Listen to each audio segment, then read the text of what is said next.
അപ്പോൾ ഇന്ന് നമ്മളുടെ ഒരു കുട്ടി മോർണിംഗ് വീഡിയോ ആണ്. ഇന്ന് രാവിലെ നമുക്ക് കഴിക്കാൻ വേണ്ടിയിട്ട് ദോശയും സാമ്പാറും ചട്നിയാണ് ഉണ്ടായിരുന്നത്.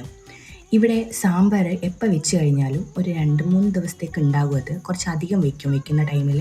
അപ്പോൾ സാമ്പാർ വെക്കുന്ന ദിവസമേ നമ്മൾ പ്ലാൻ ചെയ്തിട്ടുണ്ടാകും പിറ്റേ ദിവസം രാവിലെ ബ്രേക്ക്ഫാസ്റ്റിന് ഒന്നുകിൽ ഇഡ്ഡലി അല്ലെങ്കിൽ ദോശയായിരിക്കും എന്നുള്ളത്. അങ്ങനെ ഇന്ന് നമുക്ക് ദോശയാണ് കഴിക്കാനുള്ളത്. ഇവിടെ ദോശ ആർക്കും സാമ്പാർ മാത്രം കൂട്ടി കഴിക്കാൻ ഇഷ്ടമല്ല, അതുകൊണ്ടാണ് ഒരു എക്സ്ട്രാ ചട്നി കൂടെ വയ്ക്കുന്നത്. അതിപ്പോൾ ഇഡ്ഡലി ആണെങ്കിലും അങ്ങനെ തന്നെയാണ്. എല്ലാവർക്കും ഒരു മുട്ട ദോശ കൂടെ കഴിക്കാമെന്ന് വിചാരിച്ചിട്ട് ഞാൻ അതുകൂടെ ചുടുന്നുണ്ട്. മുട്ട നല്ലോണം ഉപ്പിട്ട് ബീറ്റ് ചെയ്തിട്ട് ദോശേൻ്റെ മേലെ സ്പ്രെഡ് ചെയ്യുന്നുണ്ട്. പിന്നെ നമുക്ക് ഇഷ്ടപ്പെട്ട മസാലാസൊക്കെ ഇടാം കേട്ടോ. മുളക് പൊടി, ഗരം മസാല, പെപ്പർ എല്ലാം ഇടാം. ഞാൻ പക്ഷേ പെപ്പർ മാത്രമേ ഇട്ടിട്ടുള്ളൂ. അങ്ങനെ മുട്ട ദോശയൊക്കെ സെറ്റായിട്ടുണ്ട്. നോർമൽ ദോശയും ചുട്ടെടുത്തിട്ടുണ്ട്. കൂടെ ചായയും വെച്ചിട്ടുണ്ടായിരുന്നേ. ഞാൻ അങ്ങനെ ഒരു ചായ പ്രേമിയൊന്നും അല്ല, എന്നാൽ ഇടയ്ക്കൊരു ചൂട് ചായ കുടിക്കാൻ എനിക്കിഷ്ടമാണ്. ശരി, എന്നാൽ അപ്പോൾ ഞാൻ പോയി ബ്രേക്ക്ഫാസ്റ്റ് കഴിക്കട്ടെ. Bye bye.